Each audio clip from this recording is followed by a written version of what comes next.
Thank you to Jenny and Dev. So many times as I was reading this book, I thought, I have to take a break and just sing and just remember that there's still harmony in the world and there's still beauty in the world. And so thank you for starting us off where I know that we'll end as we hear this incredible and difficult and beautiful and inspiring story. So I'm going to invite Liz to come up and join me. I mentioned earlier that Liz, by the way, I'm happy for folks to come on in, and you can also keep eating while you're here. And the most important thing is that people get to hear from this extraordinary woman. So please don't feel bad if you're, as people are making their way in. I shared earlier that Liz is both a board member and beloved member of our community and also a friend. Liz first came to our community by way of Daniel Inlander and Joel Mogi. And I'm so grateful to them for making this introduction. And it was kind of love at first sight for us. I remember just sitting together to have lunch.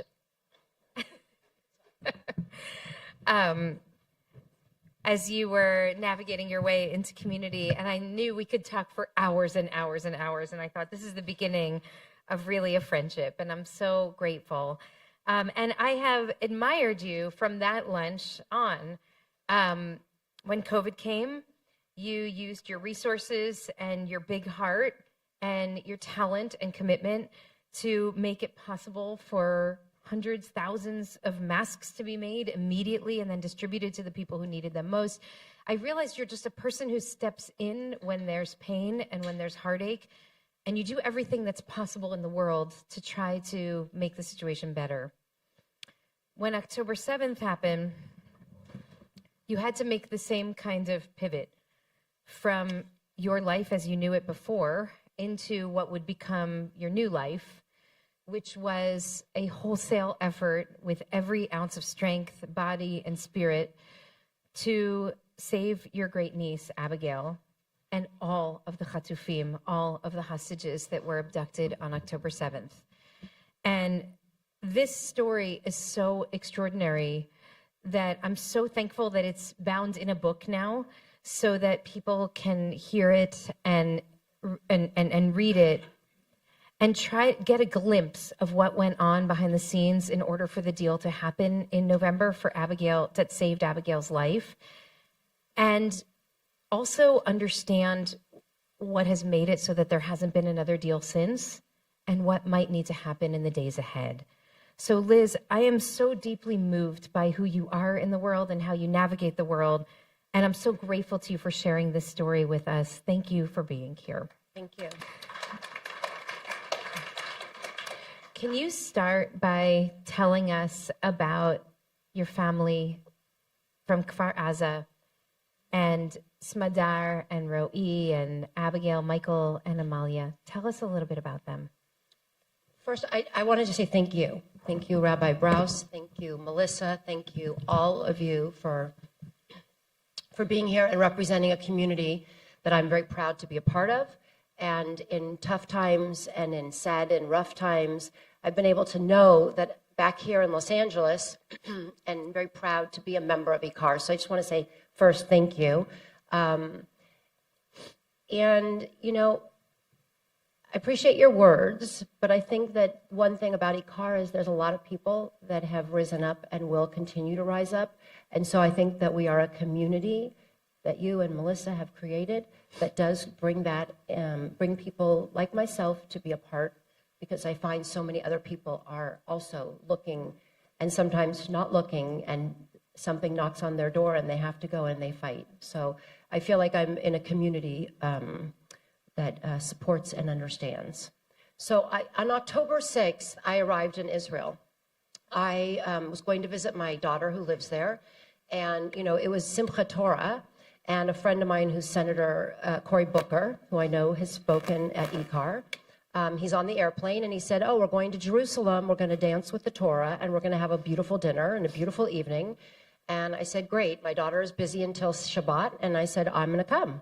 And there I was in a shul, a very Orthodox shul, men and women dancing separate, dancing with the Torah. I'm on one side, Cory Booker's on the other side. And it's this beautiful evening. And then we go and have a beautiful dinner with this American-Israeli family. And just everybody in Jerusalem is alive. And it's so, so special. And then at the end of that evening, I go back to Tel Aviv and go to sleep. And I wake up to sirens. And by 6:30 in the morning, there were sirens already blaring. And we were running to the stairwell on October 7th. And, you know, unfortunately, we know most of people in this room know that in Israel, and it's not okay, but that sirens are a normal part of our lives. We go there, there's a siren, you run in for shelter, and then 5 minutes later, 10 minutes later, life goes back on. But this morning was different. The sirens kept coming, and around 9 o'clock in the morning, 8:30 in the morning, I understood something else had happened. And they were talking about something happening along the border with Gaza. And I have family that lived for many, many years on a kibbutz community called Kfar Aza. And I called my relatives there, and no one answered. And I thought, okay, so I called in my sister-in-law in Tel Aviv, and I said to her, what's going on? And in Hebrew, in very few words, she said that my niece Smadar, her husband Roe, and their baby Abigail had been murdered that morning by Hamas terrorists. I'm sitting in my hotel room alone, and that's how I spent the day, besides running at times to the shelter because there were more bombs. But we learned this because of a 6 and a 9-year-old that were locked in their closet for 14 hours. And I talk about it in this book, which is a 6 and a 9-year-old were locked in a closet for 14 hours, not a normal closet, a cupboard. And they were the only people that we had telling what had happened to their family.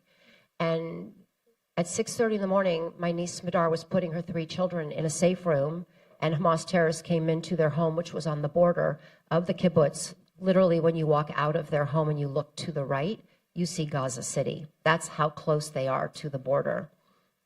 And when she was putting them in their safe room, the terrorists came in and they murdered her in front of 3 children. And the 3 children then ran outside. And their father, who was a photojournalist, who had done this, unfortunately, many times, he'd gone outside to take photos for the news. But he realized this morning was different, and he ran back, picked up Abigail, who was 3, running next to Michael and Amalia, 6 and 9. And as they ran for safety, he was killed by Hamas terrorists, and he fell onto Abigail. And so at that moment, the children ran home, the 6 and 9-year-old. They locked themselves in a closet with a cell phone, and they told us, the family, the world, the story of what happened to them that morning. So that was my October 7th. And then throughout the day, you just kept hearing more and more stories. And people were calling me and writing to me from America saying, what's going on? So I wrote this book, but even at that first day, I had to start telling people the story. But on that day, Abigail, we believed, had been killed. Right, right.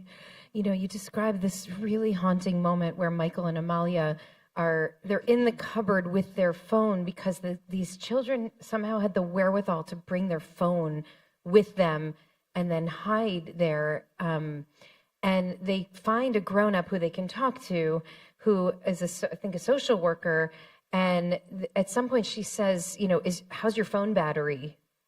And they say it's dying. The phone's about to die. And they have to make this decision about what to do. Like, do they risk leaving the cupboard and going out, which would mean stepping over their mother's body to get the charger? Or do they disconnect from the world and stay in the cupboard and just pray that someone finds them. Can you talk us through this part of the story that I just found so excruciating? Well, the part that you also don't mention is that, yes, the tragedy and seeing their mother, but there were Hamas terrorists all around this kibbutz. This is a kibbutz that has about 650 people that morning. There was a group that was traveling. My sister-in-law who lives there was traveling with a kibbutz group in Bulgaria. But there were over 300 terrorists. They were in everyone's home. They were looking for these people. They were looking for their safe rooms. So there was not only the fear of what this would do to these children emotionally, but it was what would happen to them if, God forbid, terrorists came in. So they had to time it. This was also a time where Michael, who was 9, had the wherewithal to understand that it was quiet. You know, I mean, it was something that's, you think about like this child, the bravery, and Amalia, and that these are kids that are active and loud and busy, and they are just stuck in this little closet, fearing for their lives, having just seen their mother and their father, and they believe their sister killed. This woman named Tamar, I don't know how she got to them, but between people in the family and police, because there were police reports, this woman basically spent almost 12 hours just talking to these 2 children and telling them they were loved, telling them they would be okay, and just listening to them. And she had to make a decision about the phone getting charged, and she made the decision, which was these children were better having to speak with her and having her connect with them than taking this brief chance. So they ran out and got the charger and came back. Mm-hmm. Will you talk about how you came to understand that Abigail was actually alive and in captivity? So I basically came back the next day. You know, everyone said, go back. Excuse me. Everyone said, go back to America. You'll be better there. Because we didn't know what was going to happen. People just didn't know if the war was going to come throughout the whole country. And to be clear, the plans for Hamas were to go throughout the whole country. Yeah. But they did not get that far. They just got far enough to kill 1,200 people and take 250 people as hostages, and so much destruction. But I left, I got back to New York, and I started doing press. People were saying, you have to go tell your story. And I talk about it in the book, I had grown up in a world where I knew leaders, and people knew I was in Israel, and they were calling me to find out what happened to my family and what happened to us. So between that and doing press, I was really out there telling the story. But about 3 days later, what we realized was that Abigail was nowhere to be found. It took about 3 days to clear the kibbutz. She was nowhere to be found. What we learned was that Abigail had actually crawled out. She had survived. Her father had fallen on her. She had not been wounded, but he fell onto her. She crawled out from under his body, covered in his blood, and went to a neighbor that she knew. But you have to think about this. There were hundreds of terrorists. This little child's running through a kibbutz to a neighbor, and everybody is locked in their safe rooms. Everybody is they're sending WhatsApps, but people aren't going out. But in this home, the father, Abigail Brodich, actually was going out to protect the kibbutz. He was one of the members of the kibbutz security. He, by miracle, opened the door, and there was Abigail standing there, this little 3-year-old drenched in her father's blood. He brought her inside. He left her with his wife and 3 children, all under the age of 10, and he went to protect the kibbutz. And he was injured, and he never came back. But what we learned was that actually at 11:30 on October 7th, 15 Hamas terrorists came into their home. And this woman she could not hold the door shut. And they came and they took her 3 children, and Abigail hostage. In her car, they said, put on your shoes. They took her keys, and they drove her and the children into Gaza. One of the things that's so remarkable about this, was in this time when we were all just flattened by grief. And I remember, finding it hard to even just breathe, let alone function like a normal person during those days. You immediately kicked into high gear. You didn't have time to grieve for your niece and her husband and for the country and for the death of the dream. I mean, all the things that over the course of time we've been trying to find words to name. You had to immediately become a spokesperson, not only for Abigail, but for all of the hostages, and a spokesperson in an increasingly hostile environment, because almost immediately there were denialists that emerged who were trying to cast doubt on the whole narrative and trying to justify what had happened if they acknowledged that it happened. And there was Liz on the front lines, on every major news network, in Congress, meeting with every single senator and congressional representative that would take the meeting, which was most of them. And I want to talk about some of that in a little bit. But can you speak personally, Liz, about how that? I started by saying you were a superhero before this moment, but how did you transform in that moment from bereaved aunt and scared Israeli American Jew to advocate and supporter and spokesperson for the people who needed you most in that moment? I don't know. I don't know what happened. All I understood was that when I saw this picture of this 3-year-old, I asked them to send me the picture, and I looked at this child, and I put it on my desk, and I looked at this child with these big, beautiful eyes and curly little hair and just sitting on the ground like any of our 3-year-old grandchildren, nieces, nephews, or children. And I said, I'm going to save you. I'm going to do everything I can to bring you home. Now think about this. My sister-in-law had been in Bulgaria when this whole tragedy happened. Her daughter had been murdered, her son-in-law had been murdered, and her 3 children witnessed it, and one was a hostage. And she called me, and I remember saying early on, are you going to be able to help me save Abigail? I said, I'm going to help you save Abigail. I don't know how, but I just said, I'm going to save her.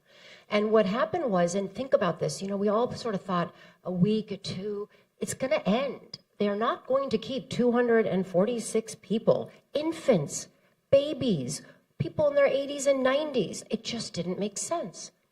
But it didn't, nothing happened.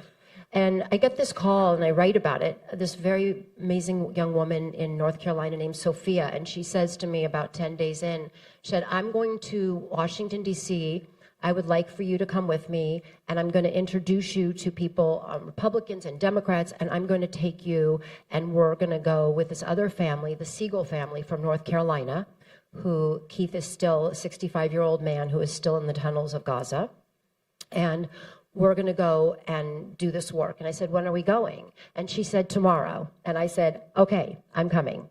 And I think what it also really was, and I say this about myself and even my sister-in-law and my niece who survived, and that's a whole other story in their home. And I write about it too. In their home, they managed to survive while their neighbors' houses were destroyed and their families were killed. We haven't, I'm going to be honest, we've had a year, we've had a memorial. We have not been able to spend that time to really be able to understand the grief and to process it, because there are 6 children. Yeah. And every day in Israel, they work to make sure these 6 children are loved and taken care of, and they're doing it beautifully. I go and I spend pretty much a week out of each month there and do whatever I can. And so, when you say, like, where are you? You get to this place of, like, you just are going to go fight for this. Mm-hmm. And I will say something. Here we are, and we're almost at 430 days where there are still hostages. I know what it meant to not sleep, not breathe, barely to eat, barely to drink, and just to function on this level of, like, I'm just going to go fight for this for 51 days. These people with their children and their grandparents and their family, 400 and almost 30 days. So I think that it's like we just get to that place. And for me, this was like, I always like to be like in the background helping and doing important things. Mm-hmm. But this was just that moment where, nope, you have to go out and you have to go do this work. And I realized, and this is the last part I'll say, is like, people in America needed to hear the story because of the mistruths and the concepts that we saw that didn't happen, that a 3-year-old was a perpetrator of, of terrorism. I mean, all these crazy things. And people would say in the press, what do you feel like when there's, tearing down a photo or, drawing on top of a 3-year-old's face? And I really just kept thinking, we've got to get these hostages home. And I didn't go to a place where I was like antagonizing and attacking, because what I said was, if I tell the truth about Abigail and I tell the truth about 246 innocent people, that will be what I can do to get them home. And part of why I wrote the story, and I know we could talk about it later, is because we needed the truth to be out there. We need to have the record straight. There will be many stories written, and they should be, but I thought because of our story and because of just how horrible and how terrible, and yet there is a silver lining that Abigail, a miracle, she was released. We need to tell that truth. And what I also understood was telling the truth changed people's understanding, but it also got leaders, and we can talk about that, but it got leaders to be understanding these were real people. They just weren't 246 hostages. Right. I happen to be in Kibbutz Shfaim when Smadar and Ro'i were buried. There was I described this, I think, at some point. They had these giant Post-its on the wall, and my brother Michael, who's here now visiting from Israel, we went together to Kibbutz Shfaim, which is close to Tel Aviv, where many of the survivors from Kfar Aza came. And even as elements of this story were still coming out, this was just a couple of weeks, 2 weeks after, there were funerals that were happening, and we saw the names written in Sharpies, and I saw Smadar and Ro'i's names on the board, and like making the connection between you and your story and the folks that I was around, kind of coincidentally on that day, because that was the place that we were able to visit. I saw on the kibbutz that day, just as the weight of this reality was beginning to set in and the depth of the horror and the loss, already the way that civil society had started to mobilize to do their version of what you were doing in the halls of power and on the airwaves. There were people who set up massage beds, and they were giving massage and sitting in chairs and doing therapy with survivors. Most of the people I saw on the kibbutz that day had bandages on their hands and then somewhere else on their body. And someone explained to us it was because they were holding the doors shut, and they often got shot in their hands through the doors. But I saw people were setting up entire like free shops of clothing and trying to help people resettle as they were navigating this profound grief. And it seemed to me very clear that there was this kind of deep human need in the face of this incredible tragedy to do, all of us, whatever was in our power to try to respond.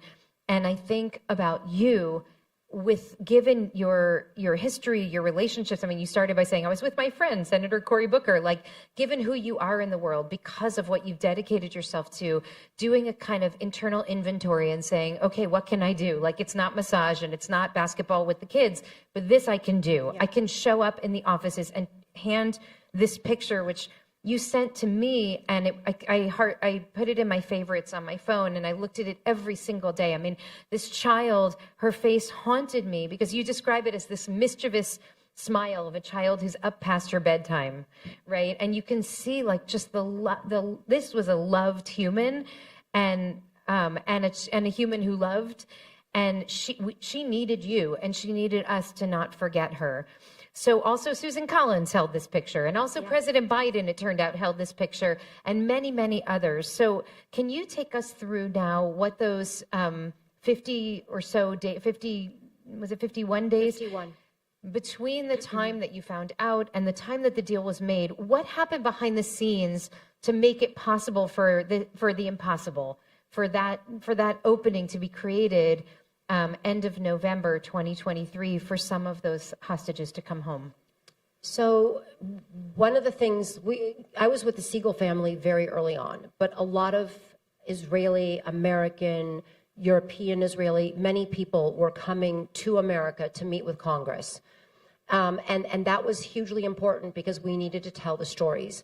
And we would meet with staffers, and we would meet with leaders, and we would meet with the committees. And it was like this incredible, just powerful group. And, I remember a lot of these families were coming, and they were there that day.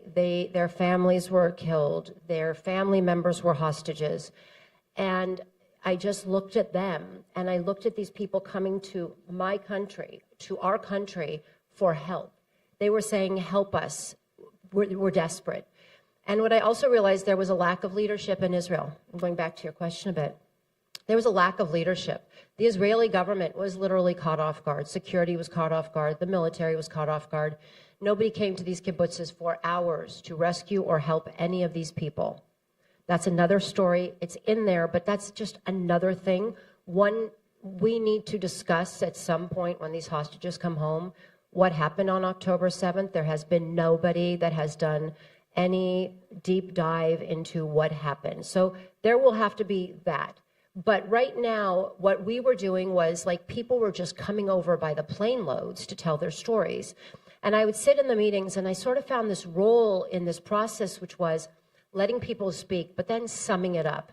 And that comes back to this experience. One of the things that I had done was to help elect leaders, because I believe that leaders should be representing their people. And for me, that was just a natural way to be able to help. So, like, if you had a group of women, they should have women leaders. If you have people from the African-American Black community, they should have African-American Black leaders. Like, that's kind of what I believe. That's what I was taught growing up. We have to have representation. And so for me, this was like very natural. But then to be in this situation where on October 7th, I literally woke up and I was like, okay, I'm no longer a Democrat. I'm an American. This is about America. This is not about which side of the aisle. This is about we're all in this together. And so when I was speaking with people very far left, a man named Steve Scalise, a Louisiana congressperson who was a leader at the time and still is. And, I have to say, like, I sat in this man's office and I heard his heart. I felt his humanity, and he was instrumental in listening to hostage families and helping. What is the message? Telling other people what the stories are, what the truth is. And then I met with people that were Democrats that I had already known beforehand, and they were also saying, let us help you. They were telling the story. And the Susan Collins piece is a perfect example. I looked at Susan Collins, and I met her through a very beautiful evangelical woman who I never would have probably come in contact with, named Penny Nance. And Penny, met her, prayed with her right outside the Senate Capitol building. And she is the one that introduced me to 6 Republican women early on. And these 6 women, they cried.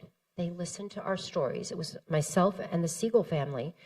And I gave Senator Collins a picture of Abigail, this same picture. And I looked at her and the others and I said, her parents are gone. She does not have anyone who can speak for her at your level. And I need you to be her voices. And Susan Collins put the picture in her purse. And a few days later, she was on a Kodel in Israel. And my daughter Noah had gone there with the other American families. And she had said to Senator Collins, I want to give you a picture of my cousin, Abigail. And Susan Collins pulled out from her purse the picture of Abigail and said, your relatives in DC gave me this, and I'm going to do everything I can to bring her home. And then a few hours later at a press conference in Tel Aviv, she picked up this child's photo and said, this is what it looks like. This is what a hostage looks like. This is what a child who has been taken, kidnapped, her parents were murdered. And talking then about what we needed to do to get these hostages home. So when you ask that question, one of the things that I didn't understand why I did it, but I understood that we needed to humanize not only the people that were helping us, but to really humanize these hostages, to humanize the stories of these people. And, I look at Abigail and I think, there were a lot of other little children. There were 35 children under the age of 18, taken hostage.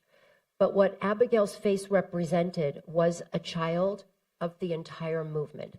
And remember, I would go with a picture of 246 other people. small pictures, but to give these out to everyone. And it wasn't like I was only going to give it out to the leader. I was giving it out to everyone in the staff, the receptionist. When you went to CNN, I gave it to the camera person. This was a moment to say, help us, everyone. And I think part of that also was then the American government, Joe Biden and his administration, really understood that this was something, there wasn't another time when 246 people were taken hostage in this manner. And there were many Americans, there were many dual citizens. There were 46 Americans that were murdered that day in Israel. And so I believe that President Biden and his administration really took this to heart. Mm-hmm. And, we were able to early on meet with the likes of National Security Advisor Jake Sullivan, Secretary of State Blinken, Brett McGurk, who's a special envoy, a negotiator in the Middle East. And here we are now at 430 days, and they're still doing everything they can. And that's for more of a discussion after, but my point being, what we realized was that all of these leaders, they became humans. And I mean, even press, I sat on a CNN interview with Anderson Cooper, and he cried. And that cry was genuine. Mm-hmm. And it was because the story that I was telling about Abigail, which was one of thousands of stories, is one that is just almost too painful for us as humans to just plow through. It's incredible, Liz, because by humanizing Abigail, you're actually also humanizing these Republican senators and folks on the other side of every political issue that you've dedicated your life to fighting for. There's something about recognizing what a human moment is and being able to kind of pull away from all of the swirling politics and just engage the humanity here. And you did that so effectively. I have to say, I knew the story, but reading your book, it's absolutely infuriating that the Israeli government and administration did not, and still to this day has not, given the kind of respect, of credence, of honor to the hostage families that our American administration did on both sides of the aisle. And I feel we need to talk about that here. When I saw Omer Nutra's parents speaking at the RNC, and everybody got to their feet and they were chanting, bring them home, bring them home. And I felt so grateful that they were received that way. And I was terrified that if they had spoken at the DNC, they wouldn't get that reception. But then Rachel and John, thanks to your intervention, I am certain, although you have not admitted it, but I know that smile. Rachel and John spoke at the DNC, a month or so later. And of course, we all saw the reaction, the response from the people there. And I mean, it was so human. It was so human. And it seemed like there was a moment where everybody could just say, these people's lives matter. And we have to just honor that. And yet, what we hear again and again from Israeli hostage families is that they are not being paid that kind of respect from their own government. Even the parents of soldiers who say, my kid was there fighting for this country, but you're not fighting for my kid. Can you speak to that? Wow. Yeah. First, I will talk about the two conventions. It kind of represents this concept of the issue of hostages cannot be partisan. It has to be bipartisan. And I say, here I am with group of Jewish people, that Israel has to be nonpartisan. It has to be bipartisan. We have to keep Israel in our country. It cannot be a left issue. It cannot be a right issue. It has to be everybody understanding, even with all of Israel's imperfections, that Israel needs to be a sovereign state with security, and we all need to support that. It is a democracy. It is not a perfect democracy. I am the first to admit it, but it needs to be something that we keep balanced, because that's how Israel has survived, with the respect and the support of the American government. So I kind of look at that and I say that as an overall piece, which is we went to the RNC, we went to the DNC, and the people, Republicans and Democrats, they chanted, bring them home. Millions and millions of people watched from home and understood that same message. And I'll just diverge and just say, it goes back to, that initial thing about people that don't acknowledge or have rewritten the history. The majority of Americans have not. The majority of Americans understand that this is a crisis, it's a humanitarian crisis, and that we must do everything we can to bring home our hostages. Your next question, which is the harder one, which is another thing that we all woke up to on the 7th of October, excuse me. On the 7th of October, we woke up to a geopolitical nightmare where this happened. There was so much going on, and there was this opportunity to have peace with the Saudis for the Israelis. You've never had a time in the history of Israel where you had so many Gulf nations that really do want peace. You have the Abraham Accords. It wasn't enough, but it was this understanding of like this mutual coexistence. And it didn't mean you had to love each other, but there was this understanding that we need to move forward and that there should be dignity and security, and children should be able to live in peace and be safe. And so when this all happened on October 7th, and you saw such hate and you saw such desire for destruction that was, breaking through fences, coming in on paragliders, even some trying to come in through the sea, what you realized was there was a lot of hate outside, but there was a failure. There was a failure by the government. There was a failure by security. There was a failure by the army. And what I've said was that the first sign of some sort of a fixing it, the sign of like making it okay in terms of how do we move forward, was the peace agreement, the ceasefire agreement that happened at the end of November, where 105 children and women were released. You're like, okay, we are starting to like figure out how to move forward. It doesn't take away from what happened on that date. But then when that peace deal ended and the ceasefire was broken, we went back to October 7th. We went back to this date that really stands as the symbol at this point, the legacy of Prime Minister Netanyahu. Mm-hmm. And I don't say that lightly. Like, I know how much that sentence means. But until we bring home all of the hostages and we cease the fighting, and we also ensure that the children and the women living in Gaza are not every day suffering, we are still failing, and we are still on October 7th. And so, like, one of the things that I've talked about, and it's not just Prime Minister Netanyahu, Hamas and these other leaders, they play a huge part of this.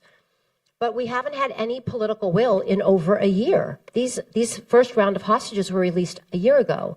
There has been no showing of political will. But what there has been is the dogmatism and the indefatigability of the U.S. government, and they keep doing what they can. Mm-hmm. But at the end of the day, and I've had Republicans and Democrats say this, at the end of the day, Prime Minister Netanyahu is going to do what he wants to do. Mm-hmm. We cannot, as Americans, tell him what to do. So that's why I go back to, this is on him. This is on the Prime Minister. And I will just say this, which is, we need him to make a deal. We need him to make a deal to bring home these hostages. And over the weekend, we had two things happen. We had a sign of life from a young man named Edon Alexander, an American, grew up in Tenafly, New Jersey. His mother and father and sister and brother and grandparents had no sign of life of him for 423 days. You know, think about not talking to your family member or your child for 2 days, 3 days. Oh, where are they? You call them.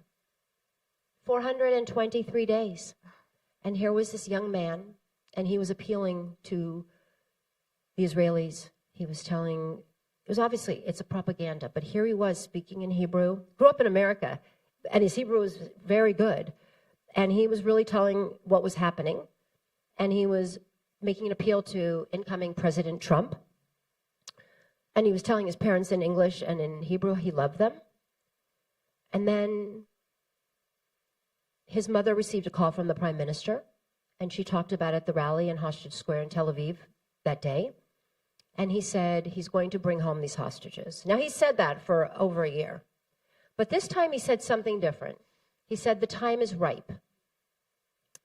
And I don't think he's listening to me speaking right now, But he sat in a meeting with the American hostage families with President Biden on July 25th, and he said, we're going to bring home these hostages. We're so close. And here we are 4 months later, and he hasn't done it. A week ago, he said to this woman who hadn't seen her child in 423 days, we're going to bring him home, and the time is ripe.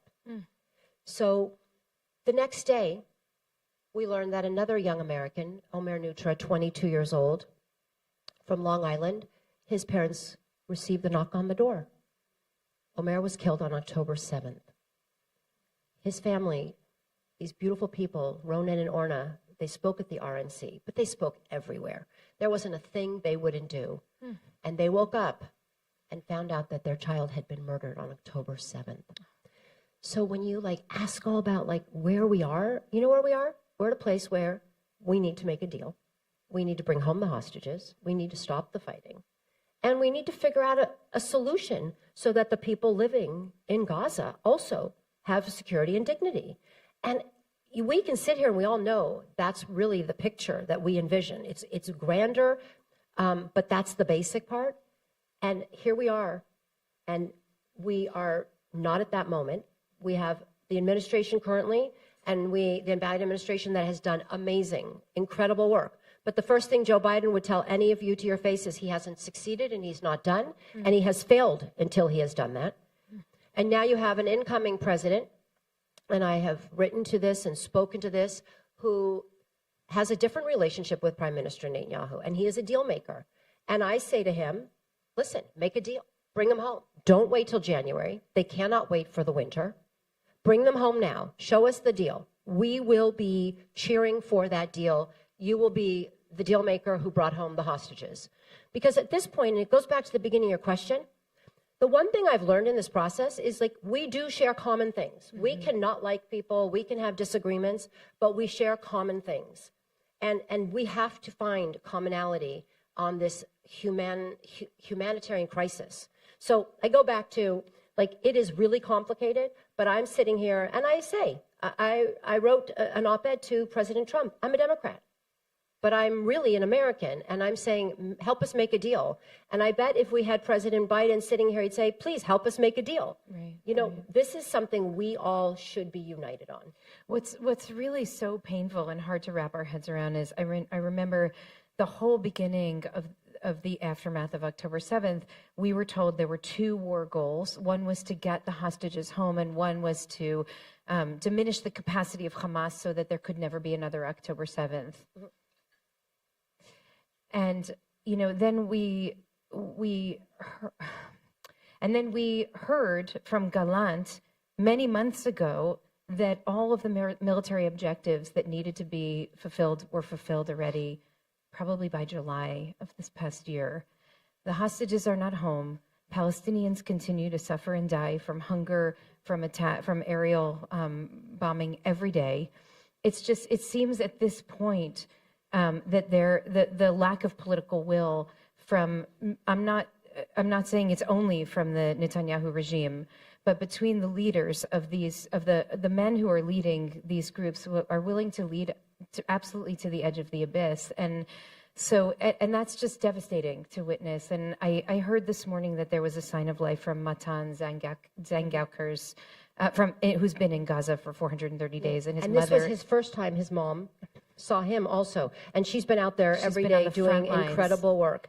But this was the first time she had seen her son since he was taken on October 7th. And it seems like for Einat and for Rachel and for you, there are these voices of clarity, these prophetic voices that are emerging that are saying, this is about humanity. Where is your humanity?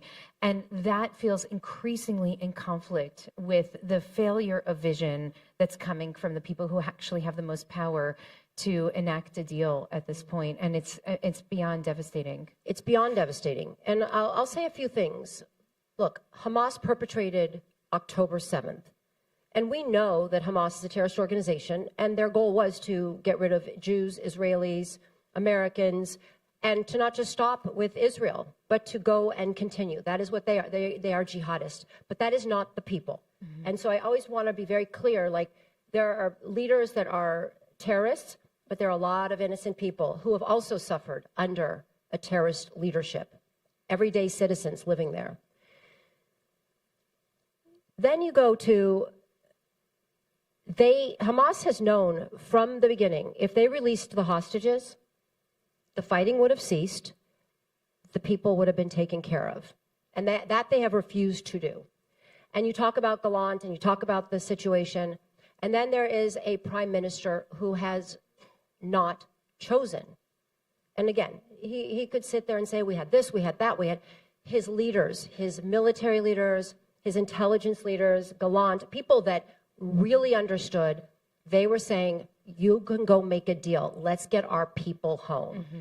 And that just hadn't happened. And, I was thinking about it. I was at the memorial for Omer Nutra on Monday this week. And, you listen to these parents and,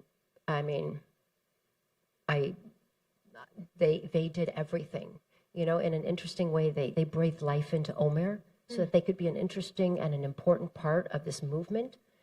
And we all got to know who this beautiful young man was. But they said one thing, and Omer, when he was a young man, he was young, but when he was a little bit younger, he had said at one of his ceremonies, part of in his Jewish camp life, he had said, and his friends talked about this, Omer never left anyone behind. Jewish people do not leave people behind. And you think about this young man, he must have been 18 or 19 when he was saying this, and his friends and his family were talking about, this was the character of Omer Nutra. We do not leave anyone behind. And then I thought about John and Rachel at their memorial for Hirsh. And I remember John's words, we have failed you, Hirsh. Mm-hmm. But Hirsh, you would not have failed us. Remember that? And I thought about, here are these two young men that had their future in front of them. And these were two young men that would have not, two Israeli-American young men who would not have left people behind. And with Omer Nutra, we saw in hearing what he did for his troops and what he did for his other tank members. He did not leave anyone behind. And then you had Hirsh, who went to a peace concert, who cared about the world and had this incredible family. And his father says at his memorial, Hirsh would not have failed Hirsh. He would not have failed us. And here you have a prime minister and leadership in Israel. And they have left their people behind. And until they bring home these hostages, they have failed them, they have failed their families, and they have failed their country. And I give them all my support to get a deal done. But in this moment, when I think about these two young men, I think about the failed leadership and not bringing home all of our people. There was a story that I heard, and we'll take questions in a moment, and then I want to ask you if you can close by telling us a little bit about how Abigail's doing now. I know you were just there to celebrate her 5th birthday, but I will tell you that I heard a story of one very high-ranking Israeli official who was speaking with one of the hostage families that was in protest of the administration for not acting to get a deal. And he said, we gave back over 1,000 Palestinian prisoners to get back Gilad Shalit. Mm-hmm. One of those was Yahya Sinwar, who Sinwar becomes, the orchestrator of the disaster of October 7th. Would you have approved that deal if you had been the one to make the decision? And this hostage mother said, I would do it in a heartbeat. I would do it in a heartbeat. She said that was Israel's proudest moment because we actually stood for something. And now, what are we? What do we actually stand for? And I think about that all the time. Yeah. So I am so grateful for people like you and Omer's mother and Einat and Rachel and Hirsh and all the people who are reminding us of who we are supposed to be as a Jewish people. Who we are morally and who we are as humans. That's right. That's right. I'm going to open it up for just a couple of questions. If folks have, I'm sure that there's a lot that we want to ask Liz about. So we'll have about 10, 15 minutes for questions and then we'll close. But I do want to tell you, Liz, that in part because of the humanizing of this, of these atrocities through the story of Abigail. It's really changed me. You have changed me. And I know once, I can't remember who said this, but that every conflict needs to have its Anne Frank, like the one person who everybody can relate to so that we understand the depth of the sorrow. And I not only think about Abigail and about Hirsh and about Aden and Carmel and Almog and all these individuals who I try to say their name and see their faces, but I also read the paper differently. And I'm just going to say there was a 4-page spread in the New York Times the other day about Palestinian children in Gaza who've lost limbs, who are covered in shrapnel, who suffered from this war that was not of their making. And every instinct in me was like, close the paper, put it away. You do not need to look at this. And I just forced myself, because of this girl, to actually look and read every caption and look at every one of those children, because I believe at the end of the day that is also what you and what Rachel Goldberg are demanding of us, that we have to see the humanity in each other, that this is beyond politics. This is about humanitarian crisis. We have to be able to dream of a world in which all of those children deserve to grow up and to be safe and to thrive. It's helped me become more human. The insistence to all of the folks that you've spoken to, that our own children, it's not hard for me to relate to the humanity of this person. This is easy because she's mine, because she's yours, and we are each other's. It's when it's harder that I've really pushed myself. And I really do believe that we as a community have to be part of the work of peace building, precisely so that this child can grow up in a reality where she and Amalia and Michael don't have to fight, where they can actually just make art and make music and play and build a thriving future for themselves and for the people who live on the other side of that border. Yeah, the one thing I think about, and you write about it so beautifully in the Amen Effect, is that we have to see each other. Yeah. That's what your book is about. That's who you are. And yet, if you're telling me that this even made you have to look deeper and harder, I say, okay, well, I think we all have to go looking deeper and harder. And I am always pushing myself to see what's the other side. What is somebody else's story? It doesn't take away. There's not a zero-sum effect. That's right. There's not one side is going to win if they have more pain or more suffering. And I think about, you talk about the Anne Frank. And, I've had a couple of people read it and actually say, the thing that they understood about the entire World War II and the Shoah was Anne Frank's story. They read it when they were young. They understood it. It was a child. And this is a way for people to understand the atrocities of October 7th, but through a child. Yes. And so while I'm not saying that it's a direct comparison, it goes back to what touches us is children. Mm-hmm. And we cannot allow ourselves, anybody in this room, to sit back and say, it's going to be okay. Because we cannot allow for any of these children to grow up and be sitting in our seats 30, 40, or 50 years from now and have these same conversations. That's right. Okay, we're going to take just a couple of questions, and then I'd love for you to tell us, just to close, a little bit about Abigail now. Do folks have some questions? Yeah.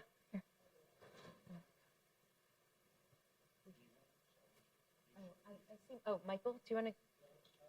One, just Kol Kavod, Liz. Thank you. Really, it's very inspiring, and anyway, grateful for it. It's good a leader who was behind the scenes stood in front of the scenes, and I'm just wondering, I guess, since you've been in Israel a lot, is the energy you're describing here, or what you've gone through, is there, I don't know, a possibility of that energy being a force for some change after the hostages come home? Do you have some hope for that? I actually do. I think for the way I look at it is that Abigail coming home was the moment we could heal. Our family could start to move forward. bringing home these hostages, 100 people, to their families is their opportunity to heal. But bringing home these 100 people is an opportunity for Israel as a nation to heal. Until that happens, I don't think that the mindset is, how do we move forward? How do we look at somebody in Gaza and have an understanding? I'm saying in general, I think there's many grassroots groups that are every day sitting and figuring out how to work together, and that's beautiful. And through this work, I hear about it. But I'm saying country to the country of Israel to the Gaza Strip, we're not there yet. And the people in Israel need to heal in order to get there as a nation. But I do believe in it, because I actually believe that we have the same interests. It goes back to, you want to wake up in the morning, you want your kids to go to school, you don't want to be having missiles flying overhead. You want to have bar mitzvahs, bat mitzvahs, celebrations, family. And I think I sort of referenced this earlier. You have an appetite for this in the Gulf region. And there will be pressure. And you already see other nations like the Emirates and the Qataris and the Saudis that want to play a role in this. They want to see it move forward. We didn't have that 30, 20 years ago. We have that now. So again, I'm not a politician. I'm not a diplomat, although I've been forced to become, a diplomat of sorts and a humanitarian advocate. And I actually don't walk around negative. I actually walk around with a belief, but it has to start with the release of the hostages, ceasing the fighting, taking care of the people living in Gaza. That has to happen. And I believe if that happens, we can move forward. I'm just going to add one thing to that. Thank you so much, Liz. When I was there in July, we went to protests with the hostage families almost every single night. I mean, there were thousands and thousands of people on the street the protests were fueled by and led by the hostage families.